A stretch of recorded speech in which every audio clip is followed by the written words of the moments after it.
बच्चों, हम last class में टॉपिक कर रहे थे प्रोबेबिलिटी का। तो आज मैं आपको उसी के आपके चैप्टर के और एग्जांपल्स कराने वाली हूँ ताकि आप उसकी हेल्प से आपको प्रोबेबिलिटी का टॉपिक और ज़्यादा क्लियर हो जाए और उसकी हेल्प से आप बाकी आगे की क्वेश्चंस और एग्जांपल्स ट्राई कर सको अपने आप, और अपने आप ट्राई ज़रूर करना है। ओके, तो जैसे अब मैं आपको बताती हूँ, जैसे एग्जाम्पल 3 है, मैं आपको एक दो एग्जाम्पल्स कराऊंगी आज। एग्जाम्पल 3 एग्जाम्पल 4 ऑलमोस्ट एक तरीके का है, ठीक है। अब देखो, अब जैसे एग्जाम्पल 3 आपको क्या कहता है, a die is thrown 1000 times. A die आपको पता है क्या होती है, डाइस जैसे आप लूडो खेलते हैं, वो आपने 1000 टाइम्स थ्रो करी है with the frequency for outcome 1 2 3 4 5 6 times में ये आ सकती है, ठीक है। अब आपको आउटकम दे रखा है 1 आने की प्रोबेबिलिटी, फ्रीक्वेंसी आपकी 179 है, 2 आने की 150 है, 3 आने की 157, 4 आने की 149, 5 आने की 175, 6 आने की 190। तो आपको क्या निकालना है, find the probability of getting each outcome. अब प्रोबेबिलिटी अब आपको निकालनी है, आपको पता है प्रोबेबिलिटी, पहली बात तो प्रोबेबिलिटी की आपने रेंज याद रखनी है, 0 से लेके 1 के बीच में होती है, जिसमें 0 1 इंक्लूड होता है, मैक्सिमम एंड मिनिमम। ओके, तो अब आपको प्रोबेबिलिटी निकालने का फॉर्मूला क्या होता है, number of elements in event E जिसकी आप प्रोबेबिलिटी निकाल रहे हो, या नंबर ऑफ आउटकम या नंबर ऑफ फ्रीक्वेंसी डिवाइड में number of total outcome, right. अब आपने देखो कितनी बार थ्रो किया हुआ है, 1000 टाइम्स, तो नंबर ऑफ टोटल आउटकम आपको गिवन है ऑलरेडी कि 1000 टाइम्स दिया है, तो जितना भी आंसर आएगा आउट ऑफ 100 आउट ऑफ 1000 आएगा, राइट। जैसे आपके मार्क्स होते हैं, आपके 45 आए, 65 आए, 75 आए, आउट ऑफ 80 है, तो आउट ऑफ 80 आपका क्या होगा, 80 is the maximum number of total outcome, ठीक है। यानी कि मैक्सिमम इतने नंबर आ सकते हैं, उससे ज़्यादा तो आ नहीं सकते, राइट। जैसे कैसे number of total outcome is 1000। अब आपको आउटकम दे रखा है 1 आने की प्रोबेबिलिटी, आपको सारी प्रोबेबिलिटी निकालनी है हर एक आउटकम की, यानी कि प्रोबेबिलिटी ऑफ आउटकम 1 आने की प्रोबेबिलिटी क्या होगी, नंबर ऑफ इवेंट 1 यानी 1 आने की प्रोबेबिलिटी डिवाइड में नंबर ऑफ टोटल आउटकम। तो नंबर ऑफ आउटकम और फ्रीक्वेंसी ऑफ इवेंट 1 यानी कि आउटकम 1 आने की probability as you can see 179, तो 179 डिवाइड में 1000 इज योर प्रोबेबिलिटी। ऐसे ही प्रोबेबिलिटी 2 की निकाल सकते हैं, यानी कि E2 डिवाइड में number of total outcome.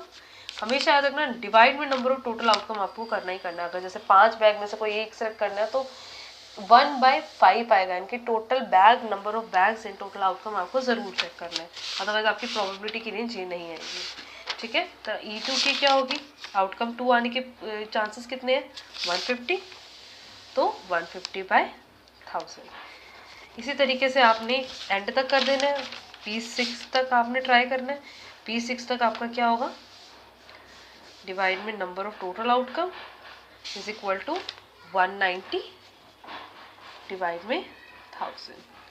Okay, अब जितना आप इसको सॉल्व कर सकते हो वो आप कर सकते हैं, 0.19, 0.15 एंड 0.179। इस तरीके से आपने बीच में सारे ट्राई करने हैं, और प्रोबेबिलिटी आपकी सही है नहीं सही उसके लिए आप क्या करते हो, probability of 1, probability of 2, probability of 3, probability of 4, probability of 5, probability of 6, ये आप अगर सारे प्लस करके देखेंगे, सारे प्लस करके अगर आप, क्योंकि इसके अलावा तो कुछ और आंसर हो नहीं सकते, ना इधर कुछ और आ सकता है, ना इधर कुछ, ना बीच में कोई और आ सकता है। These are the all the slices of the pizza as you can see, right. तो आपके अगर ये प्लस करके सारे प्लस करके अगर ये 1 आता है, so yes your answer is correct, your total probability will be is equal to 1 and that we have concluded. आप देखो, अब जैसे एग्जाम्पल 4 में आपको एग्जाम्पल 4 भी आपका ऑलमोस्ट इसी के तरीके का है, पर मैं आपको एग्जाम्पल 5 कराती हूँ जो थोड़ा सा अलग है, ध्यान से देखना। The record of a weather station shows that, weather station का रिकॉर्ड शो करता है that out of past 250 consecutive days, यानी कि 250 जो रेगुलर डेज होते हैं उनमें से weather forecast was correct 175 times, ठीक है। यानी टोटल कितने डेज की हम बात कर रहे हैं 250 की, उसमें से करेक्ट कितनी बार है 175, तो इनकरेक्ट कितनी बार होगा, 250 में से 175 माइनस करो तो 75 टाइम्स इनकरेक्ट होगा। That we will write in the paper. आपको प्रोबेबिलिटी क्या निकालनी, what is the probability that on a given day it was correct. सबसे पहले तो आप क्वेश्चन लिख लीजिए, मतलब क्वेश्चन में जो जो चीज़ें आपके पास गिवन है। एग्जाम्पल 5 आपका पेज नंबर 279। आपको वेदर कंपनी के रिकॉर्ड में आउट ऑफ कितने पास का देख रहे हैं 250 डेज, तो टोटल डेज कितने हैं, नंबर ऑफ टोटल डेज 250, यानी कि जितने भी हम करेक्ट या इनकरेक्ट देखेंगे तो आउट ऑफ 250 देखेंगे, तो these are the total number of total days. उसमें से करेक्ट कितने टाइम्स है, correct forecast days, number of correct forecast days is 175 times. ठीक है, तो आप नंबर ऑफ करेक्ट फोरकास्ट ये लिख देते हैं 175। अब number of forecast that is incorrect, अब इनकरेक्ट के लिए क्या करोगे, टोटल में से माइनस कर दो करेक्ट, तो आपका क्या आ जाएगा, इनकरेक्ट डेज आ जाएंगे, यानी कि 250 माइनस 175 का आपका आंसर आ गया 75। अब आपको कोई क्वेश्चन पूछा हुआ है, what is the probability that on a given day it was correct, यानी कि प्रोबेबिलिटी ऑफ आपको क्या निकालना है, करेक्ट। तो करेक्ट की प्रोबेबिलिटी कैसे, वही number of correct days divide by number of total days जो हम निकाल रहे हैं, यानी कि 175 टाइम्स में से कोई एक आपका करेक्ट होगा आउट ऑफ 250। जितना इसको सॉल्व कर सकते हैं आप करके आंसर निकाल सकते हैं, चाहे डेसिमल में चाहे लोवेस्ट फ्रैक्शन में।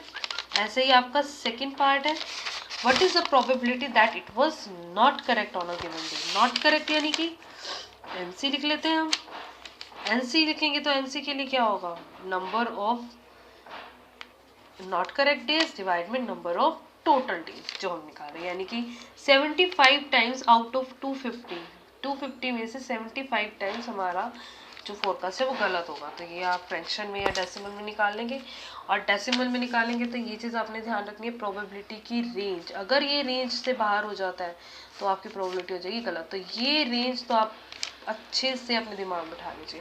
ठीक है, इस तरीके से आपने काफ़ी सारे क्वेश्चंस ट्राई करने हैं, एक्सरसाइज के भी, एग्जाम्पल के भी। अब जैसे आपके पास एग्जाम्पल 6 है, आपको डिस्टेंस दे रखे किलोमीटर लेस देन 4000, 4000 से 9000, 9000 से 14000 और मोर देन 14000, ये आपको फ्रीक्वेंसी दे रखी है।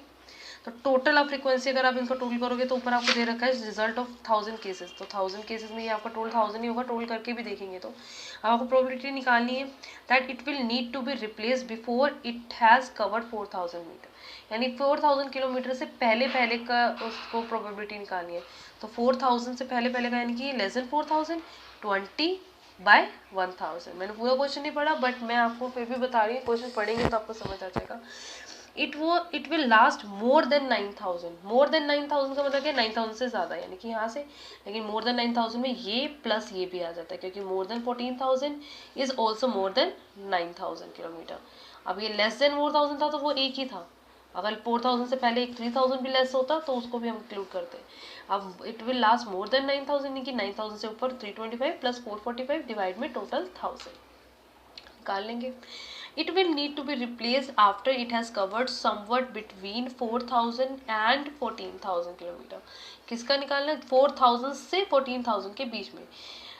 4000 से, अब देखो 4000 से ये नहीं लेंगे क्योंकि ये 4000 से लेस है, और हमने क्या लेना है, it has covered somewhat between 4000 and 14000, यानी कि 4000 से जो शुरू हो रहा है ये 4000 से 14000 के यहाँ तक, ये वाला आप ले लेंगे कि ये 14000 से ज़्यादा हो गया। हमने क्या लेना है, रेंज 4000 टू 14000, यानी कि ये दो रेंज 210 प्लस 325 डिवाइड में टोटल आपको जरूर करना है प्रोबेबिलिटी निकालने के लिए, डिवाइड में टोटल।